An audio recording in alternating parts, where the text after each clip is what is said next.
I was once known for silk gloves and gold-stitched boots. Now I wore dust and the memory of everything I lost. When I crossed that last hill and saw nothing but open land, I told myself I'd stop running. But I didn't believe it. Not yet. The wind out here didn't whisper promises like the city. It just watched you quietly, waiting to see if you'd break like the rest. I'd left behind a family name that once made doors swing open.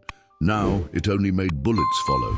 My father's death left more than a fortune.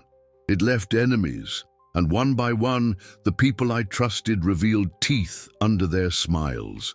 I didn't know who sent the men chasing me, only that they wore polished boots and smelled like money and smoke. I made it out with a knife, a necklace, and a letter I hadn't dared open. By the third night I was half-starved and shaking, hiding under a broken cart near a dried-up creek. That's when he found me. Didn't speak, just looked at me, then the sky, then offered water. No name, no questions, just rough hands and quiet eyes. And something about his silence felt safer than all the mansions I'd ever lived in. I didn't know why he let me stay. His shack was built into the bones of an old mining tunnel. Cold, damp, hidden, but safe. He cooked beans over the fire like it was holy work. At night, he slept near the door with his rifle across his chest, like he'd done it for years. I never asked what ghosts haunted him. He never asked about mine, but on the seventh night, when the horses came and dust rose on the horizon, I knew they hadn't come for him. They'd come for me, and he stood up anyway. The name I once wore as a crown was now a curse. They called me a fallen heiress, but they didn't know half the story. My father was a powerful banker, owner of land and silences bought with gold. When he died, his will was like dynamite. Everything exploded. My uncles accused me of theft, my partners wanted my share, and old friends disappeared like dust in the wind. When I realized it, I was alone, and with a price on my head. I fled the city in an old wagon, traded jewelry for food, and left behind everything that still sparkled.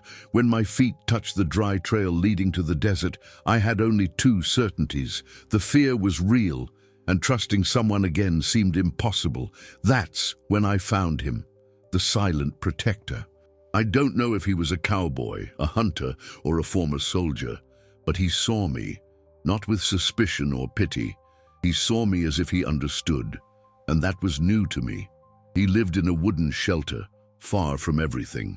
The walls were covered with marks of time, and the floor creaked with every step, but there I could breathe. Little by little we began to share the silence, and on cold nights he would add more wood to the fire without saying a word. The first time I smiled in weeks, he just nodded, as if he knew the weight of that gesture.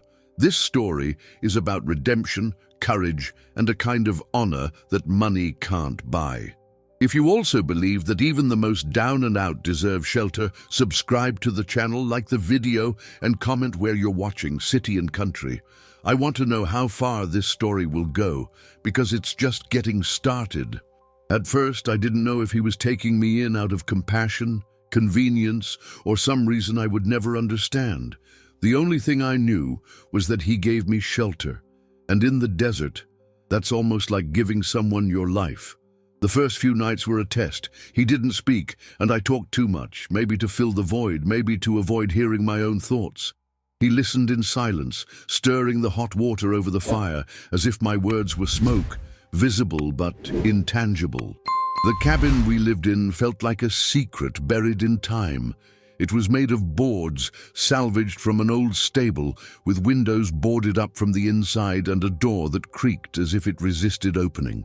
There were maps marked with red lines, a loaded rifle hanging from a crooked nail in the wall, and an old portrait turned away from the fireplace.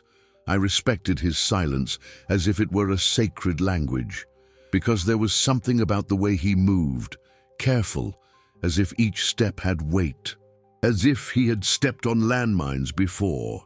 Sometimes I watched him through the window as he left before sunrise, always at the same time, wearing the same worn hat and staring blankly at the horizon. He would return hours later with roots, branches, small game. He never told me what he did out there. but something told me he was always preparing for the worst. And inside I knew that the worst was following me, even though I didn't know what form it would take. My name was tarnished. My face was plastered on wanted posters that perhaps even he hadn't seen yet. One morning, he offered me a knife. Not with words, of course, but by placing it on the table next to the dry bread and the little honey that was left. It was a simple blade, without a fancy handle, without gold, but clean, sharp, precise, like everything about him. I took it with a nod and the most sincere thank you my voice could muster. He just went back to the window and watched the wind push the sand as if he were reading the future. That night, I dreamed of my childhood home on fire. The velvet curtains turned to ash, the books disintegrated in flames, and my father called my name. But when I got close, it was the voice of one of the men who had been chasing me. I woke up, gasping, sweaty, trembling. He was sitting as always by the door, with his rifle on his lap and his eyes open. I think he knew when I was dreaming, even if I didn't say anything. That was the first time he spoke to me. One word, spoken slowly: grief. I didn't need to ask if he was talking about me or himself. There was an emptiness between us that needed no explanation. In the desert, words are scarce, and each one carries the weight of 1,000. The next day, he taught me how to light a fire the way he did, with a stone and a breath. He showed me where to store rainwater. He let me feel for a moment that maybe I could still learn something, not about survival, but about moving forward even when you have nothing left. It was on that day that I found the portrait behind the fireplace. It was a woman, young, with sad eyes and braided hair. She was not a relative nor a wife, or maybe she was. I didn't ask. I just put it back where it was, facing the wall, just as it had been before. When he came in and saw it, he didn't say anything. But that night, he put more wood on the fire than usual, and for the first time, he played a soft song on an old harmonium covered with a thick cloth. The melody seemed to cry for someone who still lived in memory. And that's when I realized he let me stay not because I needed it, but because he needed it too. He needed to remember what it was like to trust someone, even if in silence. He needed to see that even the fallen could still look another human being in the eye and feel something other than fear. And maybe, just maybe, I was starting to need him too. Not for the shelter, but for that rare kind of presence that makes you feel less forgotten. But that night, as the melody still floated in the air, I noticed something I hadn't noticed before. There were fresh footprints near the entrance, 3 pairs. They weren't ours. And the wind wasn't strong enough to have brought them from the past. I spent the entire morning staring at the footprints as if they were pages from a book I didn't want to read. 3 pairs, lined up, deep. Footsteps of people who weren't in a hurry. People who knew where they were stepping. I didn't want to alarm him, but when he returned from the trail with his hands dirty from the earth and a rabbit hanging from his waist, the first thing I did was point to the ground. He said nothing. He knelt down, touched the mark left by the wider boot, and narrowed his eyes. Then he just muttered, "They're not from today." Even so, he didn't light the fire that night. We ate the cold rabbit and slept in absolute silence. No songs, no words. The rifle was closer to me than ever, as if it were keeping watch over both of us. For the first time, I felt fear not only of what was chasing me, but of what it might awaken in him. There was a shadow in his movements. He seemed like someone who had experienced visitors like this before, and the kind of outcome they usually had. At dawn, I heard the dry crack of wood. I got up slowly, knife in hand, and approached the crack in the window. Nothing, just the sound of the wind and the distant howl of a lone coyote. But he was already standing there, shirtless, his eyes fixed on me, his rifle resting on his shoulder. I started to ask him something, but he raised his hand in a calm gesture, as if asking a child to be quiet. For a moment, the tension was so thick I could taste it in my mouth. Metallic, bitter, like hot iron. Then he spoke, almost as if thinking out loud, "They're close." Then, with a quick nod, he motioned for me to pick up the bag with the few things I still carried. The necklace, the will, the dress that was left, and the sealed envelope. The one I never had the courage to open. The one that could be the key or the trap. He looked at me, saw my hand trembling over the yellowed paper, and said something I will never forget. "If you run, run with truth. If you fight, fight with your soul." We hid in a shallow cave behind the hill. The entrance was covered with dry branches and an old tarp, as if he had used that hiding place before. We spent the night there. He stood guard. I sat with the envelope clutched to my chest. The cold cut to the bone, but I didn't dare complain. For the first time I understood what it meant to trust someone, not because they promised safety, but because they showed with every gesture that they were already protecting me long before I realized it. The next day, he went down to the stream while I stared at the envelope. The tip of my fingernail slipped under the seal, and before I could think too much, I opened it. Inside was a single sheet of paper, handwritten by my father.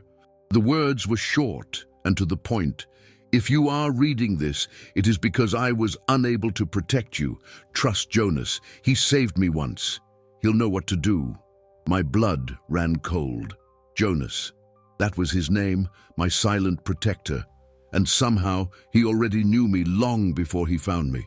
When he came back, I showed him the letter without saying a word.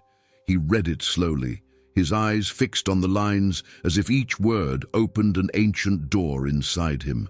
Then he nodded. "Your father got me out of a cell where I would have rotted away. I owe him more than I can ever repay. Now it's up to you." Those words weren't spoken with heroism. They were like settling a score with the past, with a debt that had spanned years until it knocked on my door in the form of footprints in the sand. It was at that moment that I decided I would not run away anymore. Those men were after something that wasn't just money. It was silence. The same kind of silence that killed my father and now wanted to silence me too. But I had Jonas, and he had a reason. Together, maybe we could turn our escape into a fight. I didn't know how to fight, but I knew how to survive. And he, from what I saw in his eyes, had already faced demons worse than those three. That afternoon, he dug a long trench behind the cabin. "Escape plan," he said. But what I saw in his eyes was something else. It wasn't escape. It was a trap. He was laying the groundwork, as always, but now for me. And that changed everything. As the sun began to set, he gave me one last warning. "Tomorrow, they're coming, and they'll think we're weak. But the desert has a memory, and so do we." I didn't sleep that night. I just got ready. Because for the first time, I wanted them to come. Sunrise in the desert is treacherous. The light comes slowly, as if asking permission. And for a brief moment, everything seems peaceful. But I learned that it is precisely in this transition that the eyes are deceived. It was in this interval between shadow and light that I saw the first figure. He came down the trail as if he owned the road. He wore a coat that was too dark for the heat of the region and a hat that hid part of his face. Jonas was already positioned behind the window, lying down, with his rifle pointed without haste. And I, kneeling behind the wall, breathed as if asking for forgiveness. The second man appeared minutes later, broader, walking with the relaxed gait of someone who thinks he is invincible. The third came last, on horseback, scanning the ground with his eyes like a hawk. He was the one I feared, the man on the horse. I recognized him by the scar that cut across his left eyebrow. He was the one who broke my mother's necklace when they broke into our house. He was the one who laughed when they threw the will into the fireplace. Seeing that face again made my throat dry like clay in the sun. They stopped a few feet from the door. A huge silence fell between us and them, as if even the wind was waiting to see who would speak first. The man on the horse dismounted, kicked a stone away, and spoke loudly. "Mr. Jonas, we know you're in there. We're only here for her. Hand her over and no one will get hurt." His voice was soft, dangerous. the voice of someone accustomed to buying obedience. Jonas didn't answer. He just squared his shoulders and changed the position of his rifle. I was shaking, but not because I was afraid of dying.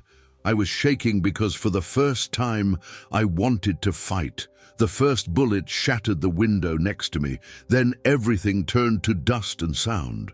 Jonas shot with precision without wasting a shot. 3 shots. Pause. 2 shots. Pause.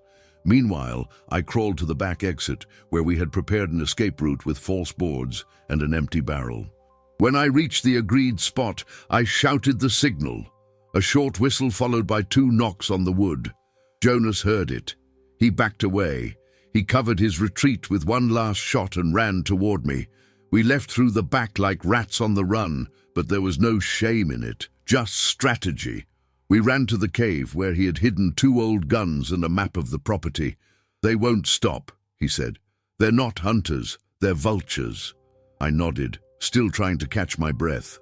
"Then we'll show them that carrion bites." Jonas smiled with his eyes for the first time, and in that smile, there was something fiercer than anger. There was justice. We buried simple traps on the way back, wires tied to loose rocks, holes covered with sand, stakes hidden under dry leaves. It was all improvised, but we had the element they didn't: desperation.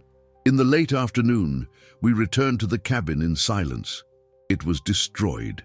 The windows were shattered, the door hung by one hinge, and the portrait of the woman he had hidden was now on the floor, face up.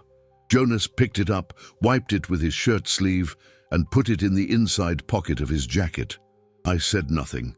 I just started picking up what was left, but then we saw it, a mark on the wall made with blood, a symbol I recognized from the past. They were sending a message. This wasn't just a hunt. It was a message. Jonas knelt down and touched the symbol with his fingers. "This isn't theirs," he said. "This is from above." I didn't understand. He then told me in a few words that there was a bigger man behind it all. A name that could not be spoken. A name that only appeared when the rich needed to clean up their mess without getting their hands dirty.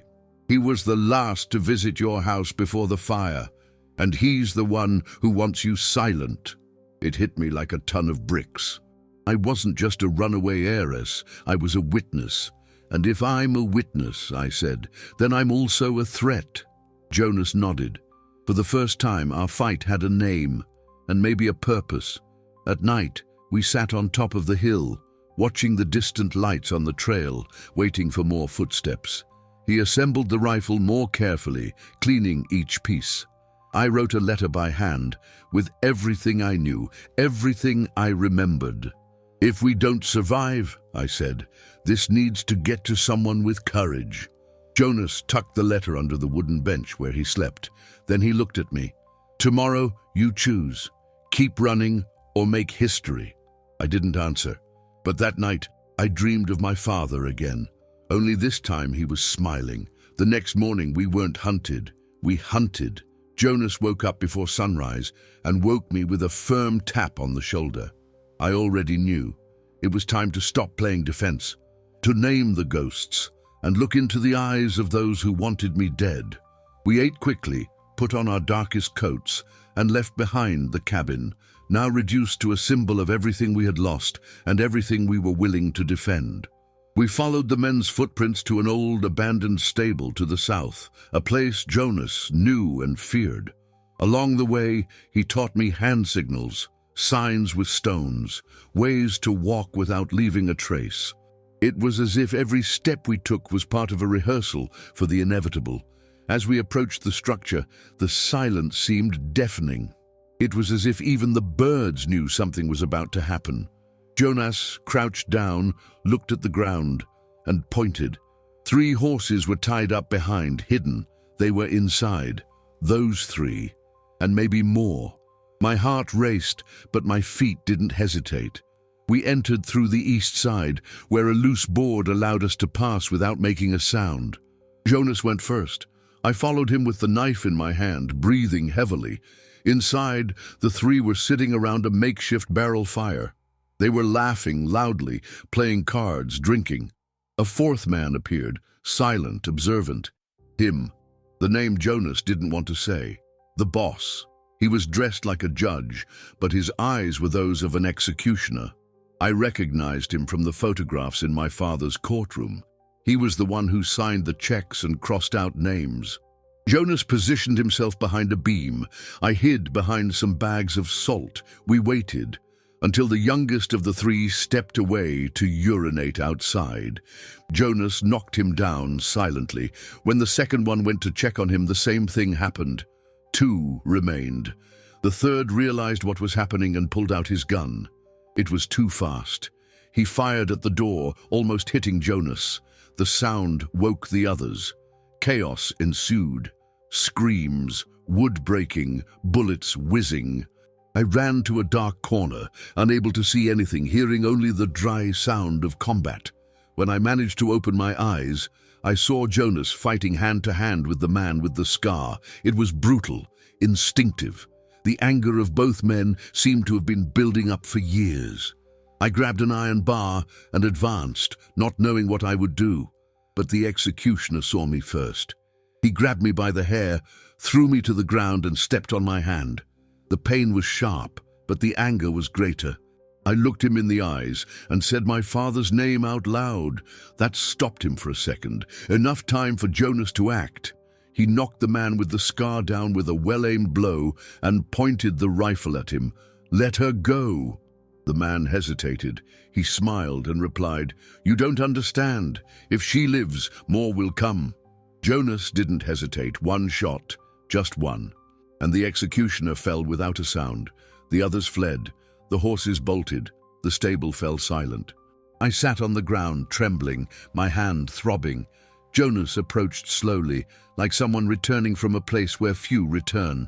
"Are you okay?" he asked. I nodded, and for the first time I replied firmly, "Now I am." Before we left the letter on the man's body. A message, a living truth amid cold death. That the powerful could still fear the voices of those who remain, that even fallen heirs can rise again, and that sometimes the desert holds more justice than the cities. Jonas looked at me, wiped the blood from his forehead and said, "Now your father's name is clean, and so is yours." I didn't know if it was true, but at that moment I believed it, and that was enough. We left before sunrise, with silence protecting us like an ancient cloak. There was no more fear, just a long road ahead and a new story to be written. Me, the woman who ran away. Him, the man who stayed. Now we were something else, something that no one had yet named. But the desert knew it well. 2 days passed without hearing footsteps, gunshots, or whistles in the desert. The wind blew again as before, and the coyotes sang again in the late afternoon. But something in us had changed. Jonas cleaned his rifle more carefully, as if he were putting a friend in a coffin. I treated the cuts on my hand as marks of a life that would never return. There was no celebration, no promises, just silence. But it was a different kind of silence. One that didn't hurt. One that said, "You survived." On the morning of the third day, the sound of horses broke the silence. Many horses. I jumped up, ready to run, to fight, to fall, but Jonas didn't move. He stood at the door, his rifle slung over his shoulder, with a look I had never seen before. "They're coming," he said, "but not to kill." And he was right. The approaching group consisted of 5 horsemen, dressed in old clothes, crumpled hats, worn boots. At their head was an old man with the bearing of a commander, steady eyes, clean hands, a man who seemed to know what it meant to lose. They stopped in front of us without haste. The old man dismounted, took off his hat and made a gesture of respect. "Are you Ernest Walker's daughter?" I nodded, surprised. "Your father helped us at a time when no one else dared. When we heard what happened, we swore that if justice ever needed to walk these lands, it would have company." Jonas knew him. A former officer, one of the men saved by the hidden will. The letter we left on the executioner's body had found its way to him. And now, he brought the answer. They didn't come with guns. They came with paper. Right there, they signed a document clearing my name, testifying to the crimes that had once been covered up with gold and threats. The old man handed me an official seal, recognized by judges who still remembered what honor was. "You can go wherever you want now," he said. "But if you want to stay, we have land, work, and honest people like you." I looked at Jonas. He just shrugged. "Stay or go, it's up to you, but I'm not going anywhere." I decided to stay, not out of fear, not out of exhaustion, but because for the first time, my name was not a burden. It was my roots. Jonas went back to working the land, repairing fences, and planting again. I started writing letters, telling what I saw, what I experienced. Over time, those words became records. Records became voices, and the voices began to be heard. The West was still tough, but now it remembered. It remembered Ernest Walker and his daughter, who fell but did not break. Today, when I look at that desert that once swallowed my name, I see something different. It is no longer the end of the world. It is the beginning of a story that no one dared to write until now. The land is still dry, the wind still blows hard, but there are things that survive nonetheless. Truth, honor, and the memory of those who chose not to remain silent.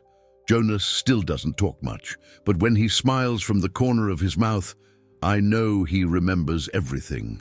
The days when fear was greater than bread, the nights when the past knocked on the door with hungry eyes, but also the mornings when the sun rose over a new hut built with our own hands, the place where we buried silence and planted courage. My name is Evelyn Walker, and for a long time I was told that I had fallen. But today I know that I only fell to find the ground where I truly belonged, and it was there, next to a silent protector, among footprints and promises, that I built not only a shelter, but a legacy. Because in the end, even in the Wild West, honor still knows the way home.